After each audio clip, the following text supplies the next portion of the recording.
বৰপেটা লোকসভা সমষ্টিৰ অগবৰ প্ৰাৰ্থিত্ব দৌৰত যুৱ নেতা দিলীপ কুমাৰ দাস লোকসভাত বৃহৎ ভোটৰ ব্যৱধানত জয়লাভ কৰিব অগপ সমাগত লোকসভা নিৰ্বাচন কি বিজেপি কি এজিপি কি বিৰোধী ঐক্য সকলো ব্যস্ত নিৰ্বাচনী কুচকাৱাজত ইতিমধ্যে বিজেপি প্ৰাৰ্থিত্ব তালিকা ঘোষণা হৈছে যদিও বৰপেটা লোকসভা সমষ্টিত প্ৰাৰ্থিত্ব আগবঢ়াবলৈ ওলোৱা অগপৰ আনুষ্ঠানিকভাৱে কাৰো নাম উল্লেখ কৰা নাই নলবাৰীত অগপৰ মুখ্য কাৰ্যালয়ত অগপৰ বন্ধিত সভাত বৰপেটা লোকসভা সমষ্টিৰ প্ৰাৰ্থিত্বৰ দাবীদাৰ যুৱ নেতা তথা অগপৰ কেন্দ্ৰীয় সম্পাদক দিলীপ কুমাৰ দাসে দলৰ নীতি আদৰ্শত কাম কৰি যাব বুলি কয় আৰু দলে দায়িত্ব দিলে লোকসভা নিৰ্বাচনত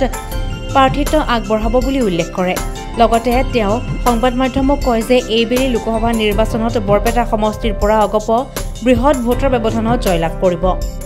আজি অসম গণ পৰিষদ দলৰ সন্মানীয় সদৰ নলবাৰী সমষ্টিৰ আজি কাৰ্যনিৰ্বাহক সভাখন বৰ্ধিত কাৰ্যনিৰ্বাহক সভাখন আজি অনুষ্ঠিত হৈছে এই সভাৰ লগত সংগতি ৰাখি অসম গণ পৰিষদ নলবাৰী সন্মানীয় বিধান সমষ্টিৰ তৰফৰ পৰা দুজনকৈ প্ৰাক্তন মহাবিদ্যালয়ৰ অধ্যক্ষক আজি ইয়াতে সম্বৰ্ধনা জনোৱা হৈছে তাৰ ভিতৰত অন্যতম এজন হৈছে আমাৰ ডক্টৰ ৰমণী বৰ্মন ডাঙৰীয়া বাণিজ্য মহাবিদ্যালয়ৰ পৰা তেখেত অৱসৰ ল'লে তেখেত আমাৰ দলৰ এজন সক্ৰিয় সদস্য তেখেতক সম্বৰ্ধনা জনোৱা হৈছে আৰু লগতে বৰনগৰ মহাবিদ্যালয়ৰ ডক্টৰ আমাৰ বীৰেন চক্ৰৱৰ্তী ডাঙৰীয়া তেখেতেও অৱসৰপ্ৰাপ্ত লৈছে আৰু তেখেতকো আজিৰ এই বৰ্ধিত কাৰ্যনিৰ্বাহত অসম গণ পৰিষদ দলৰ তৰফৰ পৰা সম্বৰ্ধিত কৰা হৈছে সম্বৰ্ধনা জনোৱা হৈছে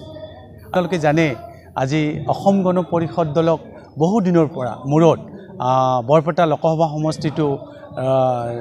নিৰ্বাচনত অৱতীৰ্ণ হোৱাৰ বাবে সুযোগ দিছে ভাৰতীয় জনতা পাৰ্টি আৰু UPPL দলে আৰু তাৰ ভিতৰত অন্তৰ্ভুক্ত হৈছে নতুনকৈ এই সন্মানীয় নলবাৰী সমষ্টিটো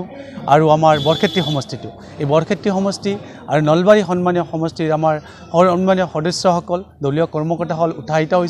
উৎসাহিত হৈ আজিৰ এই সভাখনত আজি যোগদান কৰিছে আমি 100% আশাবাদী আপোনালোকে চাব আমাৰ দলৰ যিজন প্ৰাৰ্থী হ'ব সেই প্ৰাৰ্থীজনক ঘোষণা কৰাৰ লগে লগে আমি এজন সন্মানীয় সাংসদ পালোঁ বুলি আপোনালোকে ধৰি লওক আৰু প্ৰচাৰ কৰক ইতিমধ্যে বৰপেটাবাসী ৰাইজে অসম গণ পৰিষদ দলৰ প্ৰতীক হাতীৰ প্ৰতীকত ভোট দিয়াৰ কাৰণে সকলো ফালৰ পৰা উঠি পৰি লাগিছে আজি এটা আমাৰ উৎসৱমুখৰ পৰিৱেশ হৈছে নলবাৰীতে দেখিছে উৎসৱৰ দৰে হৈছে কাৰণ এইবাৰ আমি বহু বছৰৰ মূৰত হাতীৰ প্ৰতীকত ভোট দিবলৈ আমি সক্ষম হওঁ আৰু এজন আমি সন্মানীয় সাংসদ পাম হয় আপোনালোকে জানে আমাৰ দলৰ নীতি নিয়ম মতে আমাৰ দলৰ সন্মানীয় সভাপতি মাননীয় শ্ৰী অতুল বৰাদেৱ কাৰ্যকৰী সভাপতি সন্মানীয় আমাৰ কেশৱ মহন্তদেৱ আৰু জ্যেষ্ঠ নেতাসকলে আজি তেখেতসকলে এটা মন্তব্য আগবঢ়াইছে বহু কেইদিনমান আগতে যি 10 তাৰিখৰ ভিতৰত 10 তাৰিখে আমাৰ দলৰ সন্মানীয় উমৈহতীয়া প্ৰাৰ্থীজনক ভাৰতীয় জনতা পাৰ্টি UPPL আৰু অসম গণ পৰিষদৰ যিজন উমৈহতীয়া প্ৰাৰ্থী হ'ব এই প্ৰাৰ্থীজনৰ নাম আজি দলে ঘোষণা কৰিব হয় মই নতুন প্ৰজন্মৰ এজন প্ৰতিনিধি আপোনালোকে জানে আমাৰ দলটো গঠন হোৱা 1985 চনৰ পৰা যিসকল দলীয় সদস্য বা সদস্যা বা কৰ্মকৰ্তাই দলটোক পতাকাখন ধৰি আহিছে তেখেতসকলেতো প্ৰাৰ্থিত্ব দৌৰত আছে আপোনালোকে জানে আমাৰ প্ৰাক্তন সাংসদ